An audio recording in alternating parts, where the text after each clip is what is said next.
What a wonderful session that was about mind and body being in sync. And keeping with that rhythm, we now talk about yoga. Yoga, derived from the Sanskrit root word yuj, meaning to join or to yoke, talks about the union of the individual consciousness with universal consciousness. In talking about yoga, it is an absolute honor for me to be in conversation with one of BBC's 100 most influential women in the world. Ira Trivedi is a best selling author and yoga acharya. A multiple award winner, she is an advocate on gender and culture issues. She has two yoga shows on Indian television, including one on Doordarshan and one on India Today. She is the author of the 10-Minute Yoga Solution and My Book of Yoga, a series featuring Om, the yoga dog. She is also the founder of Namami Yoga, a charity that teaches yoga and life skills to underprivileged children. I also have the pleasure today of conversing with Jerome Armstrong, who I've come to learn loves the nomadic life. He spent a large part of this year Ganga Kinare in Rishikesh, and we will talk about that too. A PhD in conflict analysis and resolution, he was one of the first popular political bloggers who is now a yoga practitioner and teacher. He traveled across India from 2015 to 2019, researching and writing about yoga. His book, Calcutta Yoga, was born out of his interaction with a photo that caught his attention at an exhibition at the Smithsonian and ignited a desire to find out what was missing and forgotten. Ladies and gentlemen, presenting to you Yoga, the global impact of an ancient discipline. Ma'am, sir, so glad you could make it. So glad you're here with us today. Welcome. To begin Thank with, you. Thank you. I'd like to ask the both of you, how did yoga become a part of your lives? Ira, we'll start with you. Very unexpectedly, I must say. Not without anything, not without any sort of planning. And I still think that even though I must have taught 10,000 classes in my life, I think I still wake up and I'm like, wow, am I really a yoga teacher? You know? I think it's just something that happened to my life with a lot of wonder. It was really, and even the quest for yoga began in a very unexpected way. And I think I followed the signs. I do think that in a lot of our lives, we do get these moments, and at these moments we have to make decisions, which way we want to go. Is that way going to be, it's sort of these diverging paths, and what decision that you're going to take is going to move your life. For me, the decision was going to an ashram that I found online. I was looking for something I was in a bad state of mind. I was in my very early 20s, and I was like many 20-year-olds. After finishing college, you wonder what you want to do with your life. As an Indian woman, a lot of pressure to get married. All of those things start happening, and then in those questioning moments, I found my physical body to be in very poor shape. Physical, mental, and I remember just Googling yoga, Ayurveda. I mysteriously found this book in my house that talked about a few ashrams, and I don't even know how it got there. We still don't know how it got there. And I just sort of followed these signs, and I was in Kerala, and I just, and I went somewhere, and I ended up spending a month at this ashram, and really understanding and learning yoga in a very holistic way. And that began my journey. That got me interested in not just yoga, but a yogic life. Even though I came from a deeply religious family, it was these spiritual aspects that I hadn't really explored in the way that I should have. Yes, all of us have been taught the Gayatri Mantra when we were kids. All of us were taught, but we never really understood what this meant. All of us were maybe taught how to sit in Vajra asana after you have dinner. But what are the implications on an energy level of doing an asana? And how do you do an asana? Do you just sit in Vajra asana and start chatting with everyone after dinner? No. So I think it was kind of it was following these signals that came to me in my life and actually going for it that led me down the yogic path. I think if I hadn't taken some of these decisions, I could very well have been an investment banker living in New York City, even till today. Even till today, and I would have been enjoying my life on a very gross level and enjoying all the benefits of New York City and enjoying the benefits of a life that comes with having a lot of money. But I think the path that I took by following these signs along the way has led me to where I am right now. And it's still a journey. It's still a journey. Let's see where we end up. So that was quite an interesting story, where you're talking about how a disturbed mind took you towards yoga without you even knowing that yoga is something that actually will cause your mind and body to then fall into sync. But Jerome, what about you? Living in the US, your roots very deep in politics. How did yoga come to you? I was just thinking about it, and as I recall, I think it was around 1987, and I was living in Portland, Oregon at the time, going to undergraduate school. And for some reason, I think maybe my brother-in-law knew of this teacher, and he brought me to class. And it was a yoga teacher's class. Her name was Diane Wilson. And I remember going into the class, and she had a little mat set up in the corner. And it was a class that was just by donation. It was very traditional yoga class. And she had been all over India, all over the world. And I walked over to where she had her little mat, and I think she had like a Kali icon there. And there was a photo of Lahiri, the Saint Lahiri from Varanasi. And I just remember looking at that photo, and it just struck me as like, this is somebody that has happiness. And I didn't really follow up on it much at that time. And I kept engaged with yoga in different lineages over the next couple decades. But it actually came full circle back around when I started traveling in India, beginning 2014, 2015, to write this book.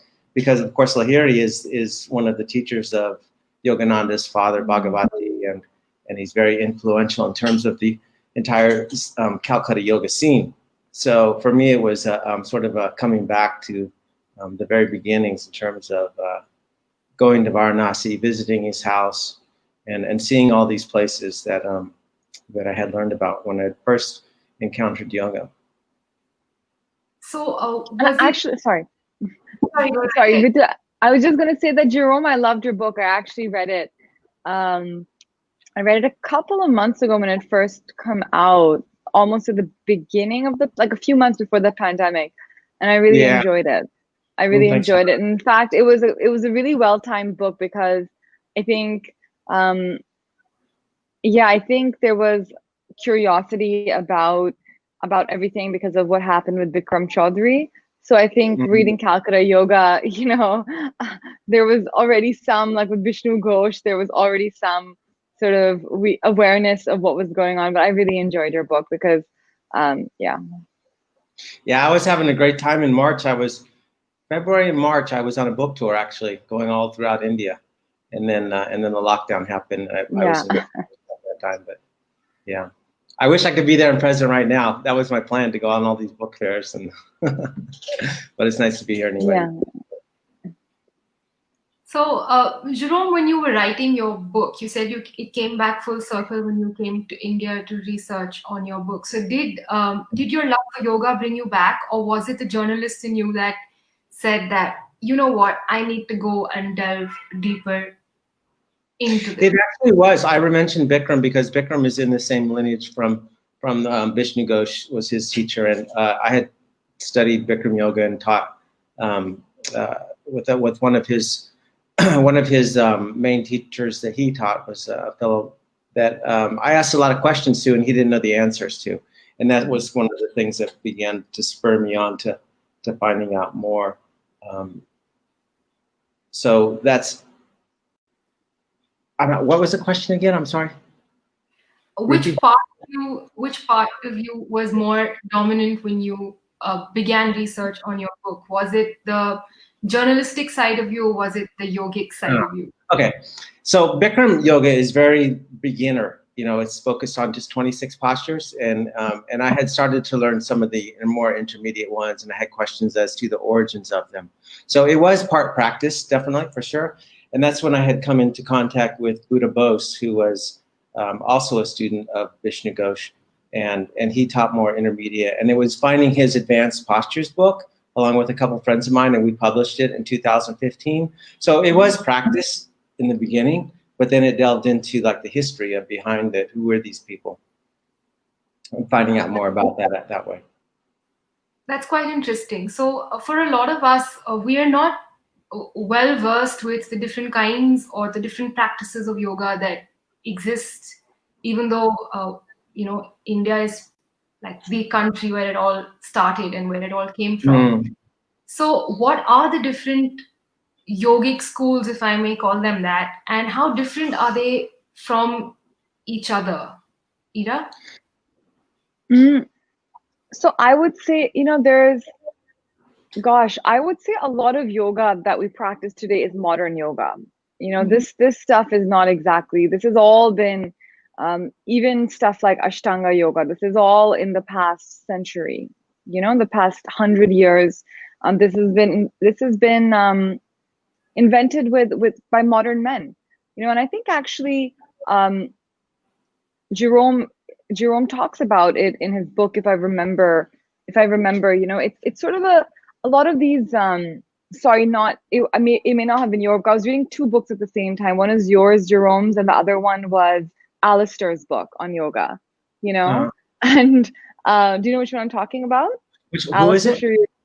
Alistair Sharir, his book on yoga, the history of yoga, I think that's what it's called. So both of these books, they're published around the same time and focus on the world of yoga and the modern form, and sort of the history of yoga. And I remember, being learning a lot of new stuff in this book about how so much of the yoga that we practice today is modern yoga.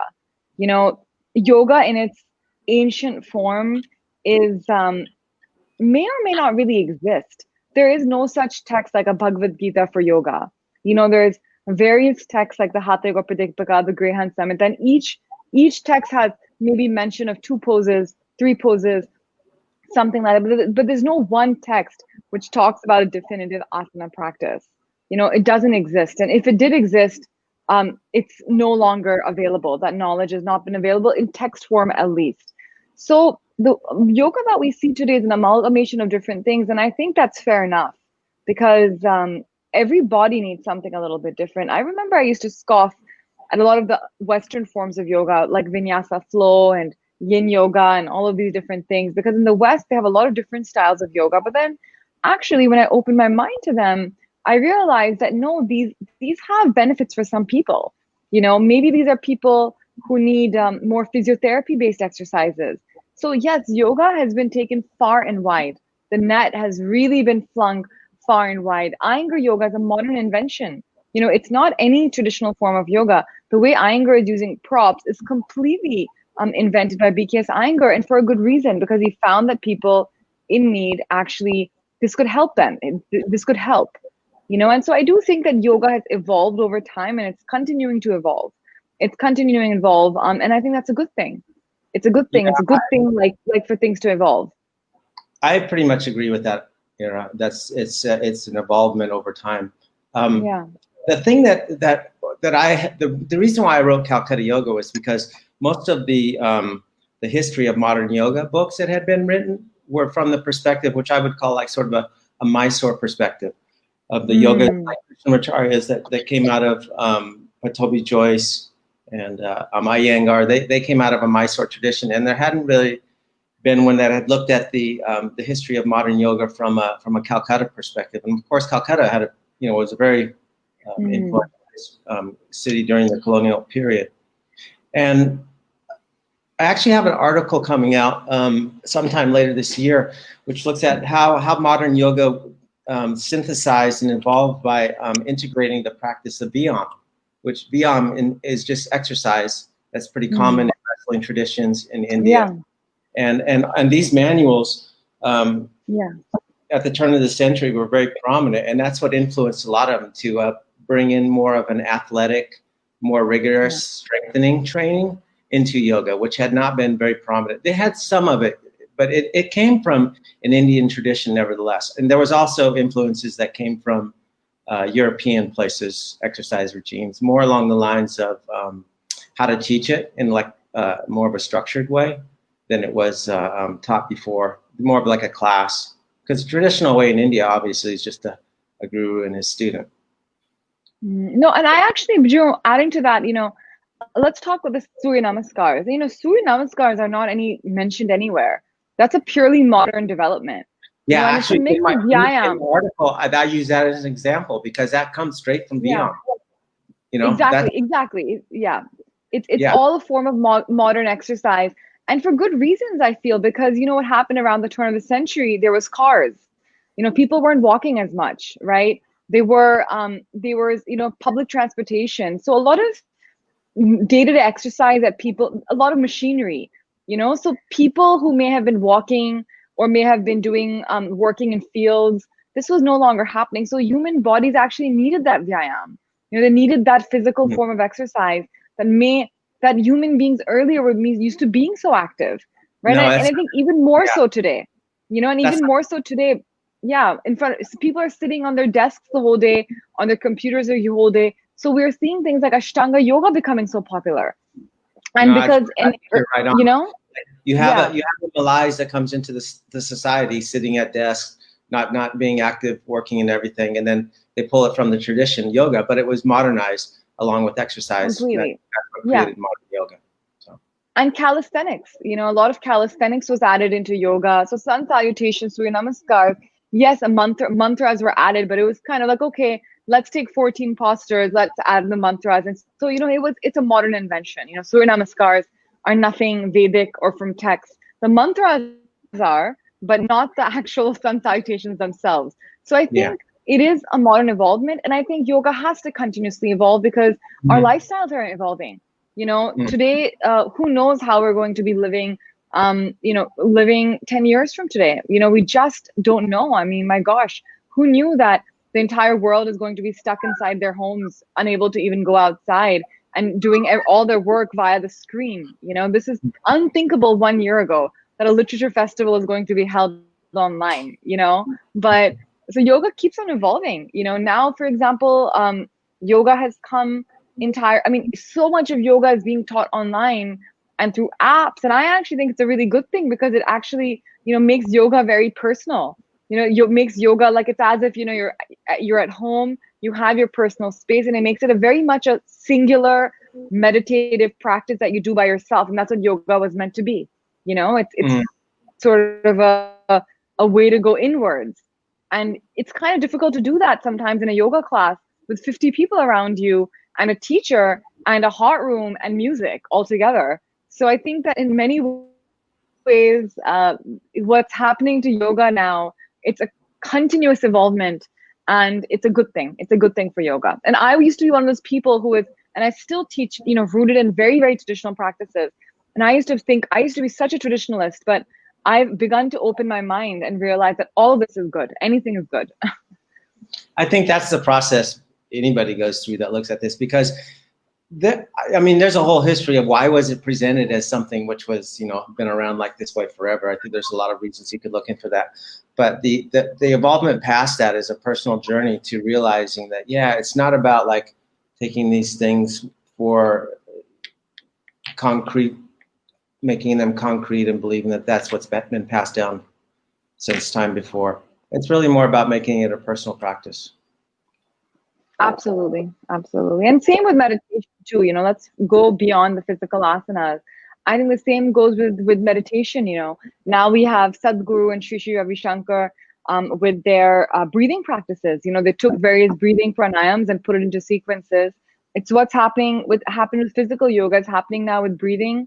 It happened with meditation. There's different forms of meditation that people are teaching. And it's just, these are all tools and they're all different. They're all personal. Some strike various people, it's all very personal. So I completely agree that. I have a question for you, Ira.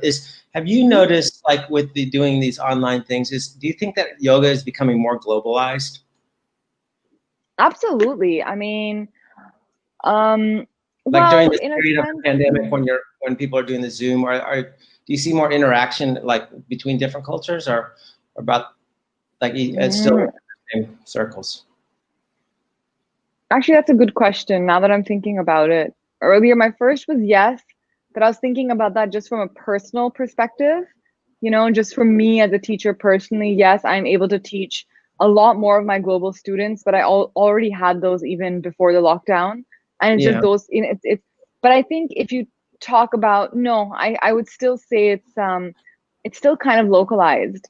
People in the US go to their maybe no, I still feel like it's quite localized. There's very few yoga teachers who sort of become global figures.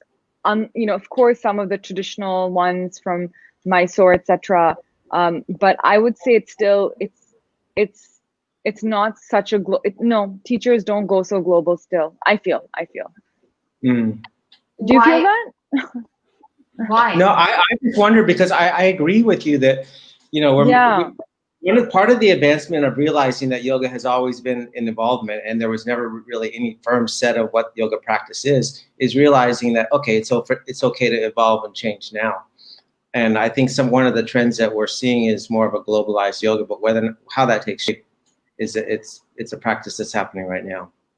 Yeah, I also think so. I think a lot of I'm not sure. I think the way it's difficult to say because I still feel that when I see teachers and I see schools of yoga, I think what does happen is that a lot of people from abroad, when they look for yoga, they do come to India to look for it. They may be searching for Indian teachers. They may be curious about that, but I don't think people from India are searching for teachers abroad. That's for sure. You know, Mm. but I still think in different countries, people still may want practices that are familiar to them, taught by people who are familiar to them. Mm. Taught by people who can speak their language, who look like them, who have lifestyles like them, who eat the kind of food that they do, which is very normal. You do want teachers who are maybe a little familiar to you, who come from your countries, your regions. I think, but how that's going to happen, I think it's interesting to see. But I think apps and things like that have made it, have made sort of, have made things, Instagram apps are making that process now of teachers becoming, people across the world following certain teachers because of the social media. So I think that social media angle has played more of an influence Yeah. perhaps than Zoom, etc. Okay. Yeah. So, talking about taking yoga global and making it more accessible to people, along with the fact that you were both discussing that the roots of yoga actually come from vyayam or exercise. So, what is it really that makes yoga different from vyayam or exercise? Like, why? Well, Why? it's really, I think you look at yoga as a practice, as Ira mentioned earlier, goes back a long time. It's a practice of pranayama, inner control, and centering. The Ida Pingala and going inside and experiencing samadhi. The need in our current times, because of how we live, in houses and cars and everything, of a more dynamic exercise. But at the same time, it still has that part of yoga that connects it with the inner practice.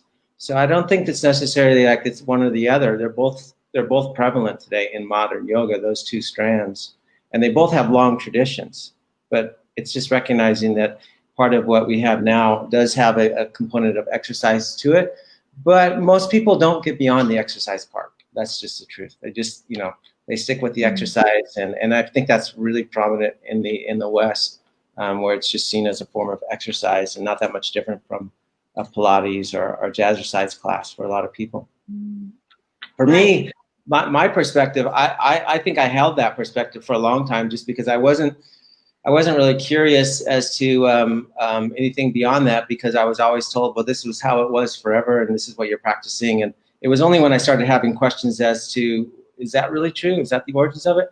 And then going to India, it really, it shook up my whole perception of what the practice of yoga meant, because it became more of a personal practice then. And I think connecting to the source of where it came from was a big part of that journey, and going to all these places along the Ganges from Calcutta up to Rishikesh and into the Himalayas. And that was that was all part of a personal journey that made it, alive for me. And most people that come from the West, Europe and Americas that go to India, they're looking for that same sort of experience of, they have a physical practice of yoga, but they might not really understand it from a more personal, spiritual attainment. And when you go to the location and you realize, yeah, this was like, this is a pilgrimage to go up in the Char Dham and to these places in the Himalayas, and the yogis are still there, and experiencing that it becomes a more deeper connection to India. So in the evolution of yoga that the two of you are talking about how the way we practice it today is so modern, do you think that the actual yogic science is being diluted or lost? And if so, how do we bring it back? The personal practice that you're talking about, the meditation, the pranayam that is so intrinsically a part of yoga, how do we take it back to its roots? Well, I guess one way I would approach this is that I think one of the things that we did was over physicalize it. We got so attached to like the anatomical like angle of the structures, and that was in part due to when it was formed. It was formed during a period in history when people were really outwardly focused on that sort of modern structure. But when you go inside, and a lot of people teach it that way. Iyengar definitely taught it with that angular way. Bikram teaches it with that practice where it becomes overly obsessed with how it looks from the outside, and even to the extent where we have mirrors. And so in some ways it went like into almost like a body show, and I think like when you take away the mirrors and you take away like how it looks on the outside and just journey inside. And now, then you're really touching into what the real part of yoga is. Really well said. Would you like to add something to that? I think that, for me, I've not experienced what Jerome has, because Jerome comes from the West, and so he's been seeing this. For me, it was very different. Yoga began as a spiritual practice, It began as a spiritual practice. I learned yoga in very traditional environments. In fact, I think it was only after 5 to 6, maybe 7 years of me practicing in very traditional ways in the ashram that I'd never even been to a yoga studio. I'd never been to one. I had no curiosity. I said, oh, what is a yoga studio? I hadn't even entered one. I'd entered them before. I remember as a college student, I went to yoga studios, and I'd gone to a yoga studio and I couldn't afford it. It was too expensive. In the US, it was like $25 at a class. And that actually got me motivated when I came back to India to kind of, I remember thinking in my mind, when I began exploring yoga in India, that, oh my gosh, like yoga is this expensive in the West? Because I remember as children, we used to practice yoga, but it was taught in such a boring way. It was taught in such an uninspiring way in India that, all you remember from yoga class is smelly feet, and dirty carpets. Because all the kids had to take off their shoes and then go into the yoga room, which was always like really dirty carpets, and then do yoga on it. This is my memory from, yoga. So when I went to this jazzy yoga studio in the West, my little curiosity of yoga actually got reignited.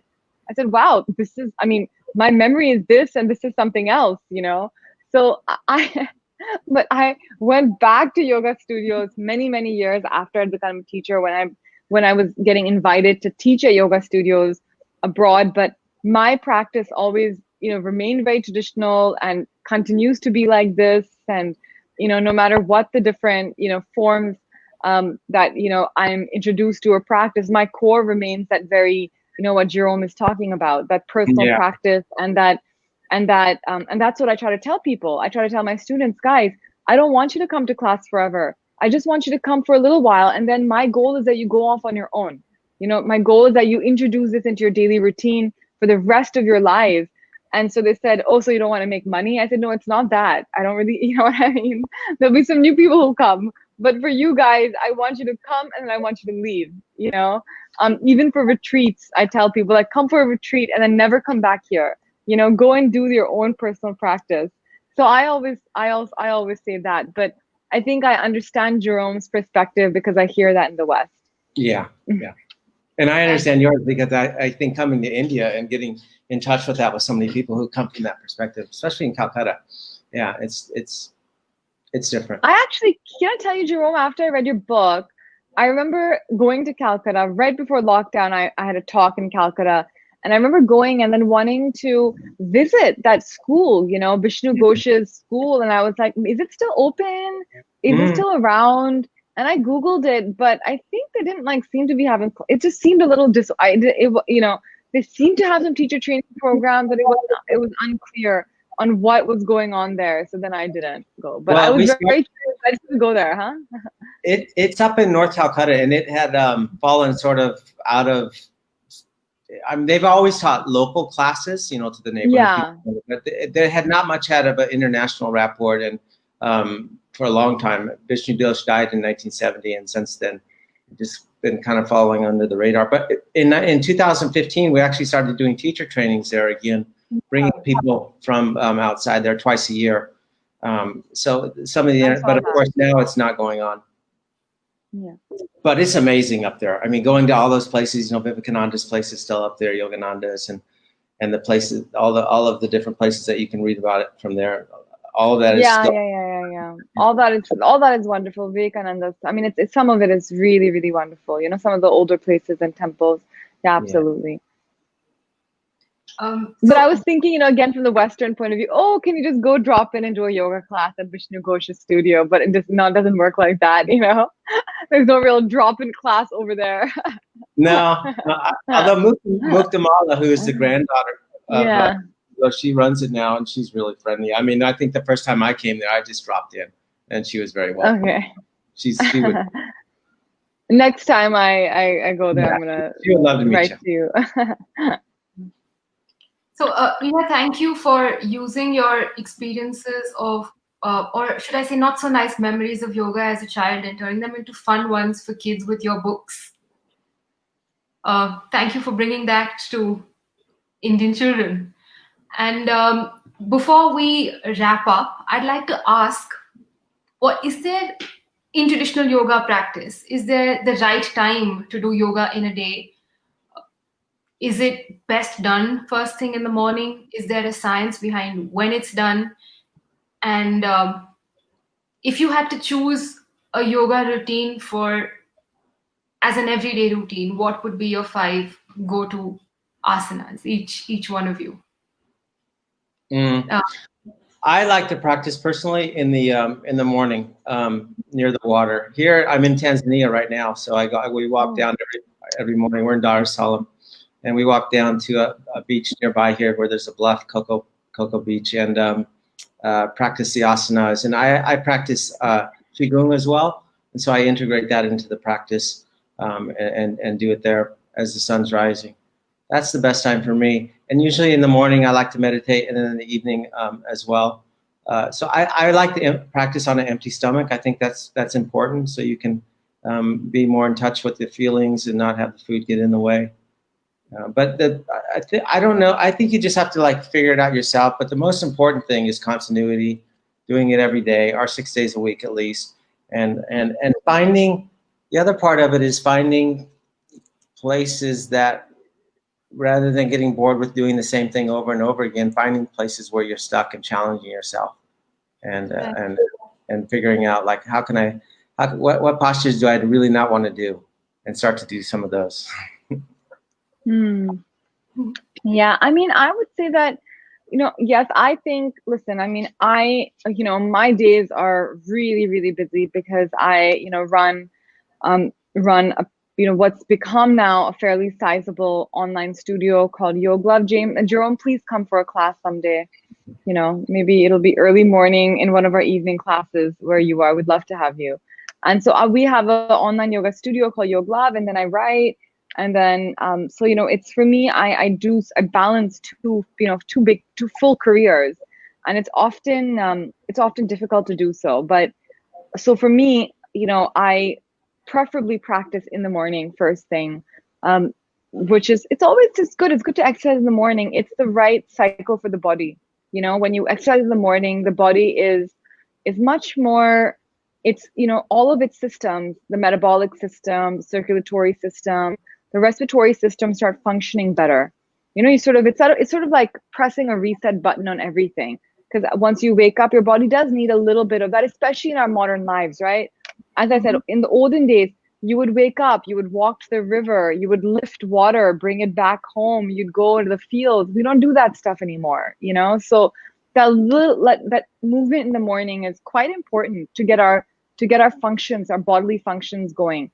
But oftentimes it's not possible in the morning, right? Because life takes over. You have calls in the morning, you have work in the morning, there's kids in the morning, you got to dispatch them to school. So oftentimes morning is not possible. And also depending on Ayurveda, you know, everyone's constitution is different. A lot of people are not naturally morning people. They're much more energetic in the evening. So for them, they're much more focused, energetic in the evening, and the body is more warmed up in the evening, you know?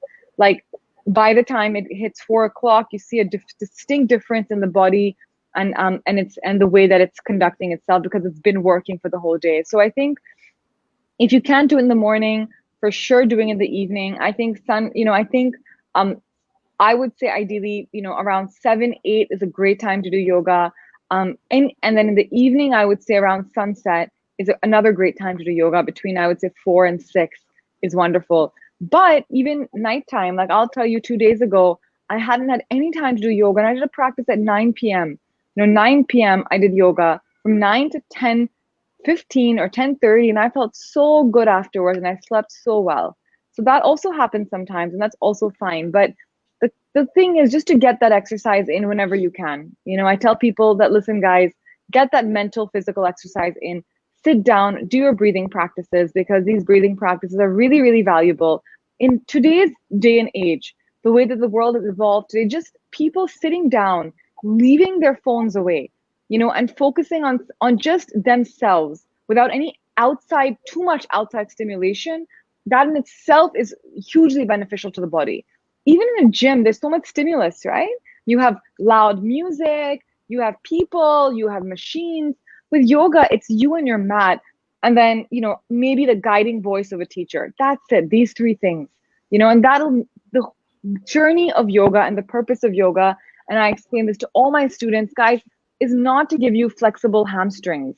You know, if you want that, you go to the circus. In the circus, you get really flexible bodies by doing all those things, you know, but it's to get a flexible mind. It's to be able to work with the energy in your body. And what Jerome was saying, he does Qigong, it's the same thing. You know, you're working with energy in the body, because where there is tension is basically blocked up energy. That's when you get tension in the body and different parts of the mind. So if you can begin to understand how to release that tension, doing these practices, then your life is going to be much better. You're going to have just a better life, you know? So yeah, you can choose to go down the marathon or the Zumba route, or you can choose to go down the yoga route. The yoga route is better.